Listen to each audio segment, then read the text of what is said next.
Mr. Happy Living here. I love entrepreneurs and artists and athletes and innovators and people from every walk of life that have discovered their reason for being on this planet. And that's why I love Bakari Grant. He's an athlete and an innovator and an awesome guy. And he just had a brand new baby too. So Bakari, welcome to the Something Significant Show. How's it going, Matt? Appreciate it. I appreciate you having me. Right on. So tell our viewers and listeners about yourself and the exciting things you're doing to contribute to the world these days.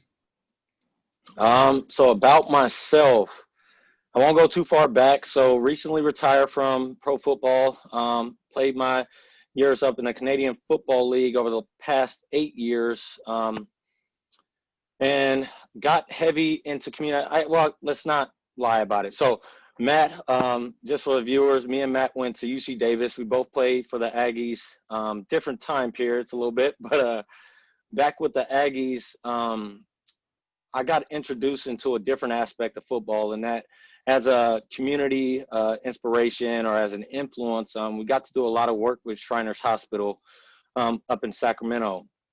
And what that introduced me to was the impact and influence that athletes can have in the community. So I'll kind of speak to that aspect of what kind of impact that had on me while I played in the CFL. Played my first 5 years in Hamilton, fell in love with the city. It's a blue collar town, 30 minutes south of Toronto. Reminds me a lot of Oakland, where I grew up, and basically dove full on into the community there.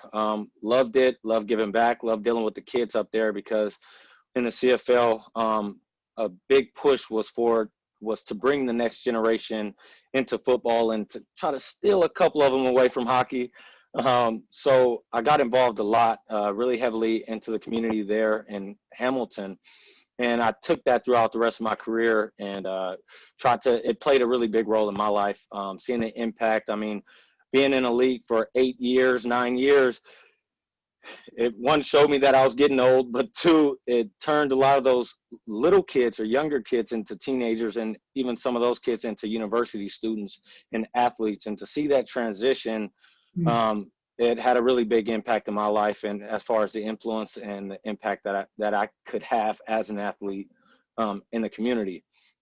So with that inspiration, back in 2016, my daughter went through an autoimmune disease. Well, she has an autoimmune disease, and she went through some tough times, and it really impacted my personal life, which therefore kind of compounded, my interest in having an impact in young kids in the communities that I was an athlete and had some influence in. So I would say I carried that away from football, as well as leadership, culture, and some of those things have now influenced me to my transition into business. That's a great response, great opening. Give me 1 minute on what you're doing today that you're about to introduce to the world tomorrow. Yes. So a big part of a big piece of what I'm involved in today, it's a company called the Wellnest Company. That's WELLNEST. And the Wellness Company is a senior services company that has basically seen the impact on seniors. I myself have 2 parents who are of retirement age. So I'm really kind of impacted by the senior demographic, the baby boomer generation. And that company has taken some big leaps into senior health care and in-home care by providing basically a medical unit, or an ADU, as we call it here in California. It's basically a granny flat, and we're placing those in people's backyards, and then providing some services that basically allow parents, grandparents to live in close proximity to their family, be taken care of through their golden years, and it's had a really big impact on me. So quick, I guess that's about 45 seconds. So the last 15 seconds will be My background in interior architecture, I started a design build firm, and basically we've taken the construction arm of that wellness company and we've decided to make an impact by helping construct these units on these properties. That's very exciting. It's just coming out, folks. Pay attention. We'll have the website up on the show notes. And I think this could be a really big change to senior assisted living.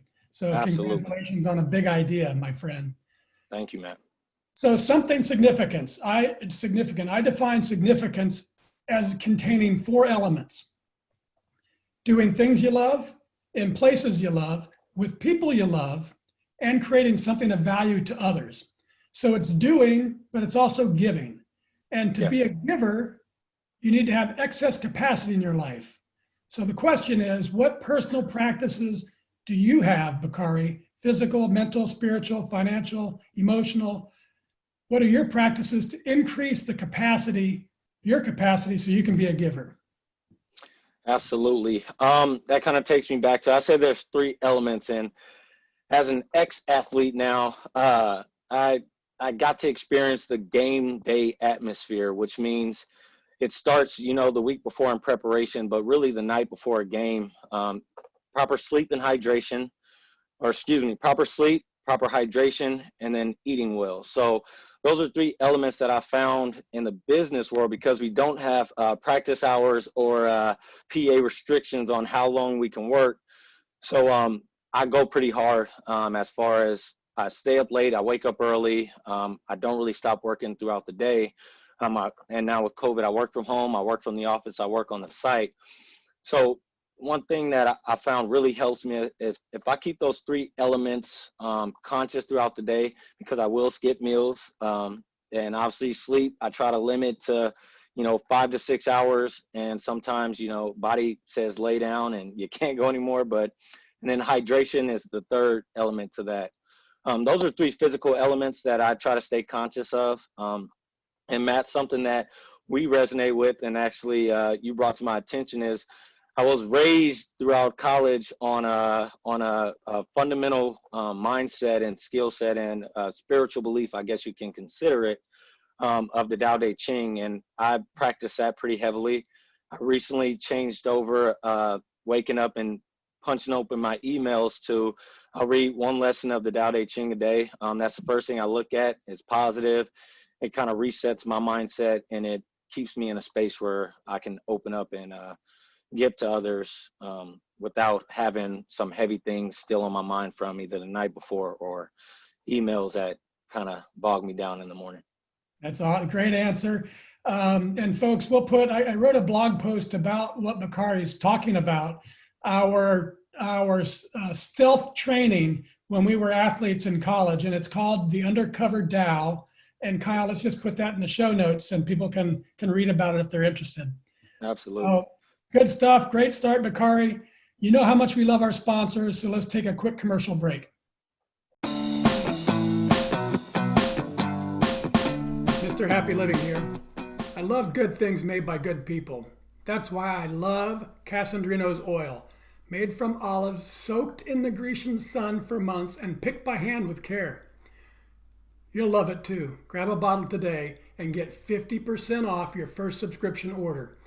Shop the World Wide Web at casandrinos.com. That's KASANDRINOS.com. Use coupon code HAPPYLIVING50 and I'll donate 15% off every order placed during the month of September to WYTV7.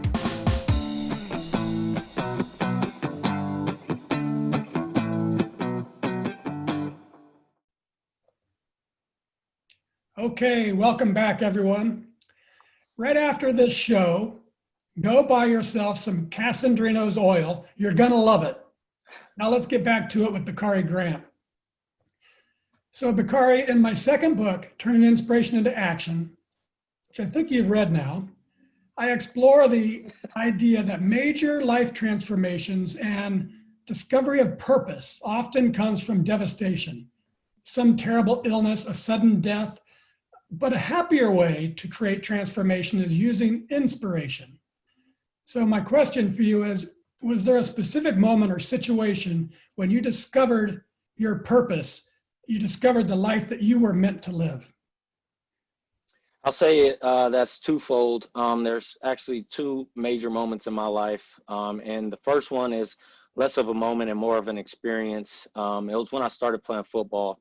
So I grew up in Oakland at a time when things were kind of volatile as far as death rate, homicide, and the war on drugs as just in the city.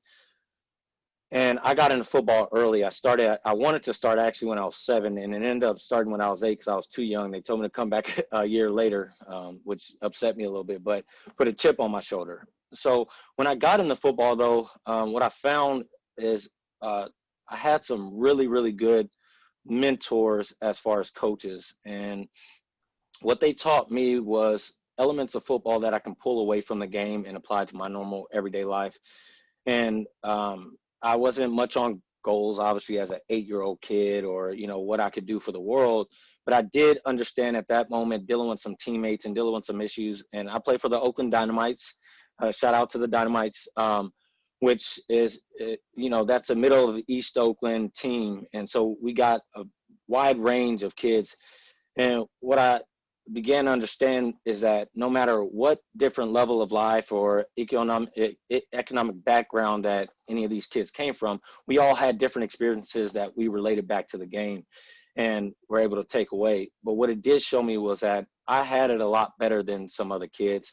And granted, some other kids had it better than me, but the inspiration was that we all got treated the same. It wasn't, I felt sorry for you because you came from this place or that place, or I'm going to give you a better position because you came from this place or that place. And that's what's inspired me so much about football is the wide variety of kids that end up loving the sport, playing the sport, and attraction to the sport. And basically it showed me the impact that I could have as a coach. Now, I'll probably never be an official coach, but what it did teach me was that mentor, what a mentor can be in a child's life, and for me, particularly a young Black man's life in America, dealing with some significant and very pointed issues that we have to kind of approach on an everyday basis.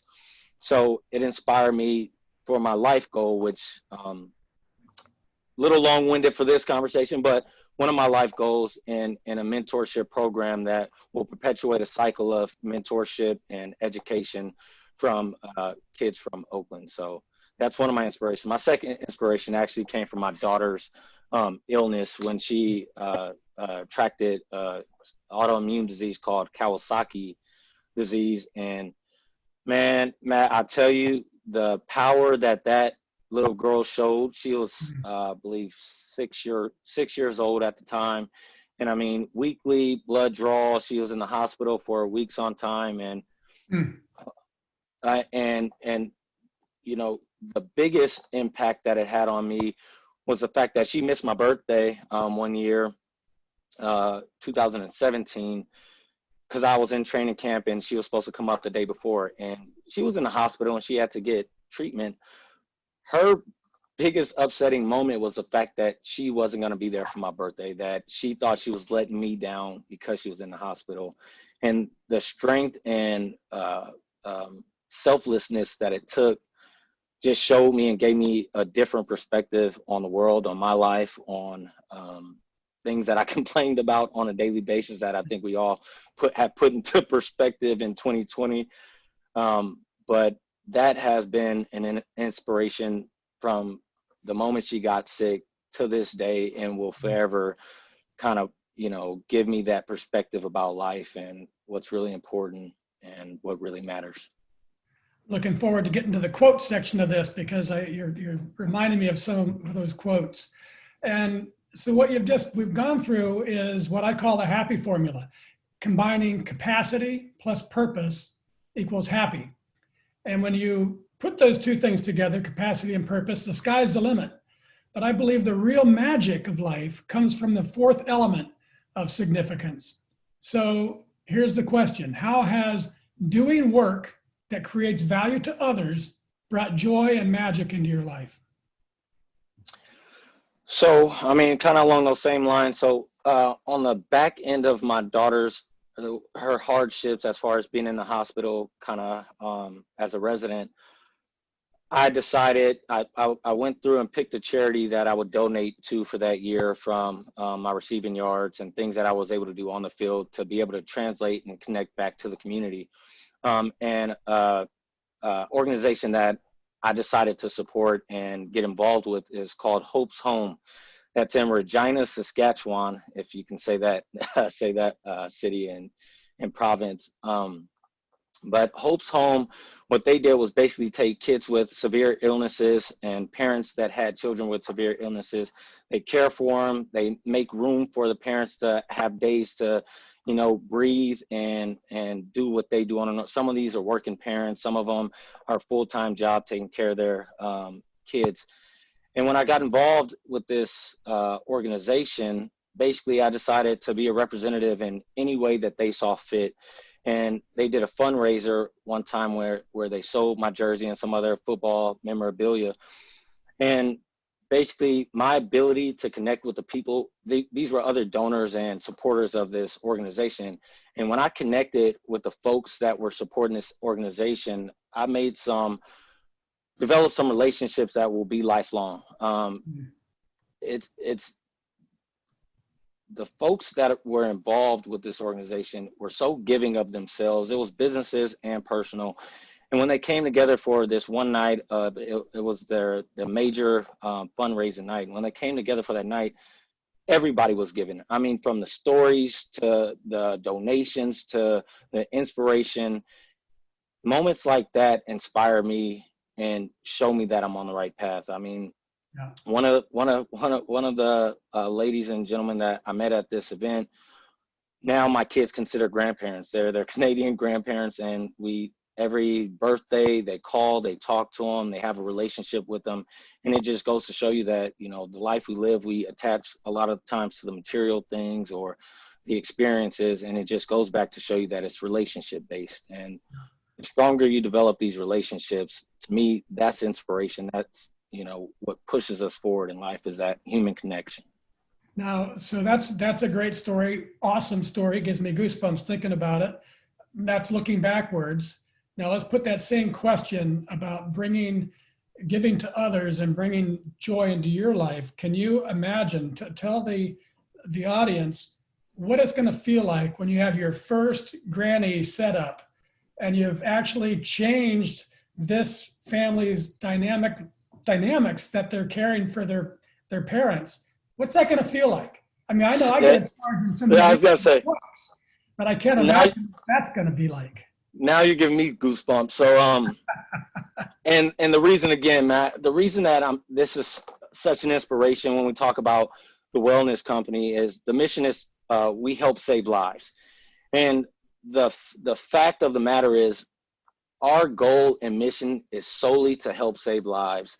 And when I say that, I don't say that in a charity way. This is a for-profit business. Don't be mistaken by that fact. But when you talk about inspiration and the feeling you get, again, I have parents who are of retirement age, but the feeling that you get when you can help someone, bring a family member, when my parents deal with my kids, that feeling that you get to see the happiness, the relationship, the history, the transition of generational stories go back and forth. That's what inspires me. That's what I get excited about, is the fact that you take someone who either for whatever reason is away a distance or away from in time. When we're talking about proximity, we're talking about a backyard. So when someone can leave out their back door, walk 10 feet and see their grandparent, see their parent who has been either in a nursing home or living in another city because that's where they're based. When you talk about that, I'm a mama's boy now, Matt. It gives me goosebumps to imagine my kids having a forever ability to develop a relationship with their grandmother. I mean, the stories that they get to hear now, and granted, my mother's in full capacity as far as she doesn't stop moving.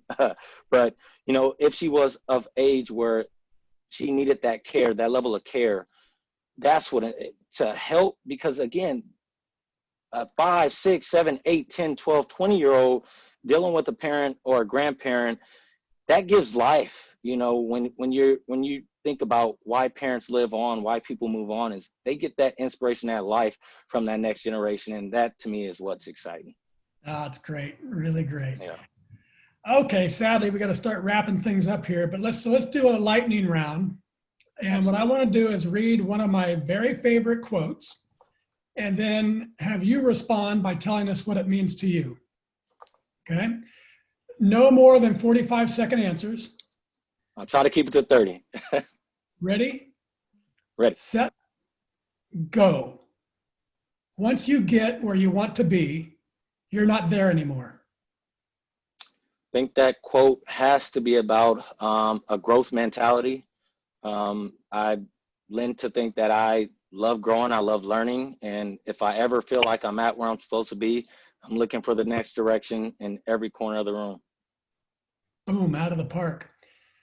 Okay, number 2, your day belongs to another's dream. Interesting. I take that two ways. One, if you don't set goals, I believe that you're living to achieve other people's goals and you're working to achieve others' goals. Two, it takes me directly to my children. I work for generational influence. Personally, I want to see my kids do better than me, the same way my mother wanted us to do better than her. So I would say that I'm working towards my kids' dreams as much as my own. Awesome. That quote was given to me before I'd been cut by the Saskatchewan Roughriders. So I'd been up there in Regina.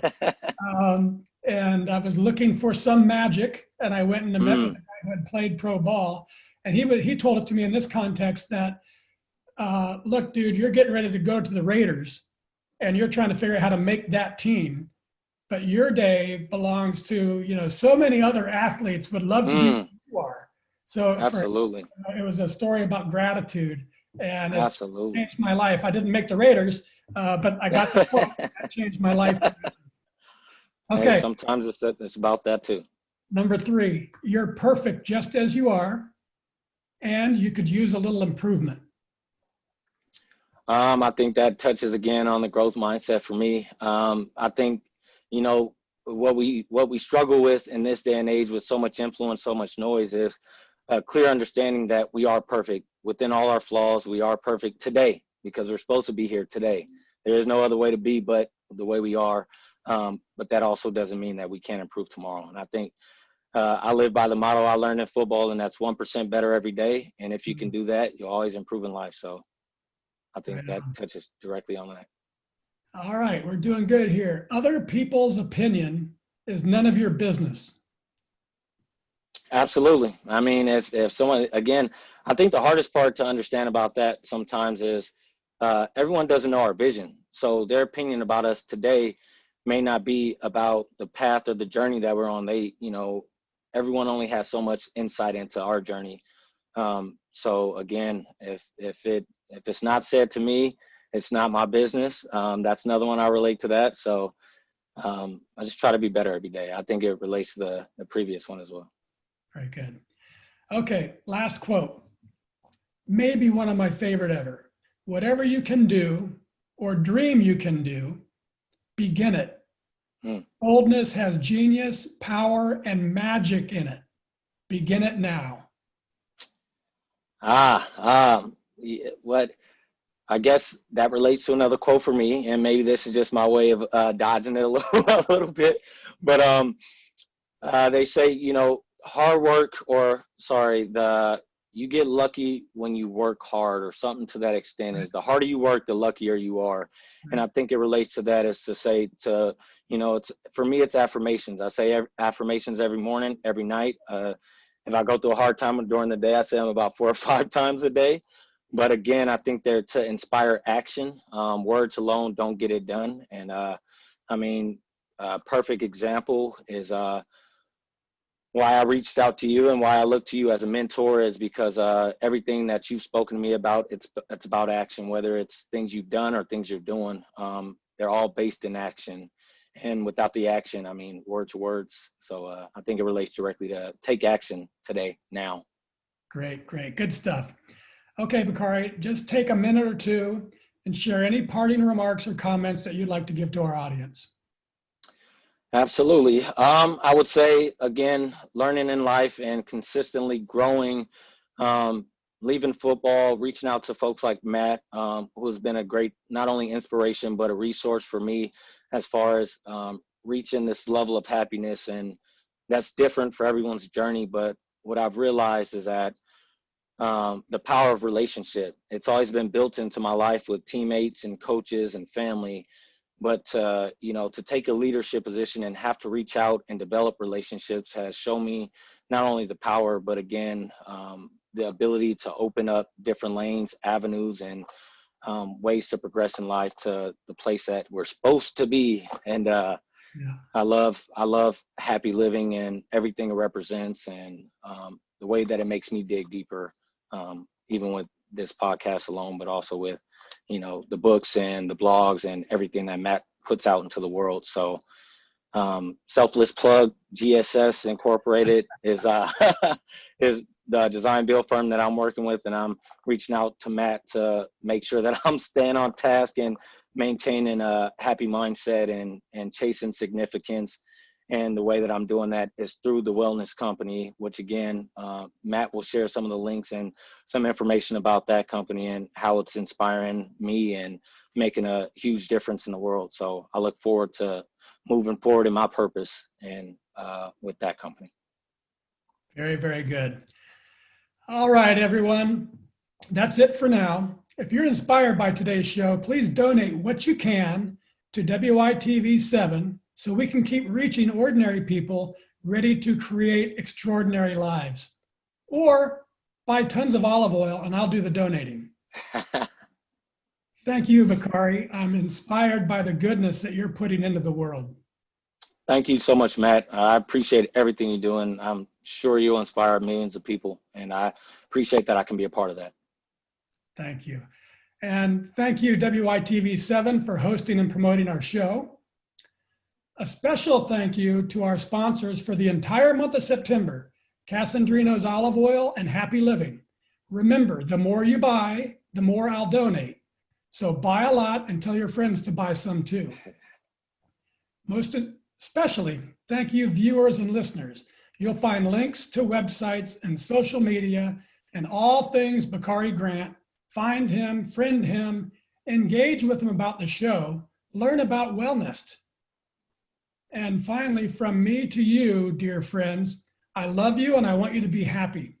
We do what we do here on the Something Significant show to inspire you to make the most out of your life, to believe as I do that a better self is always possible today and every day for the rest of our lives. And so, whatever you can do or dream you can do, begin it. Boldness has genius, power, and magic in it. Begin it now. Till next time, I'm Matt Gersper. You are awesome, and this is the Something Significant show.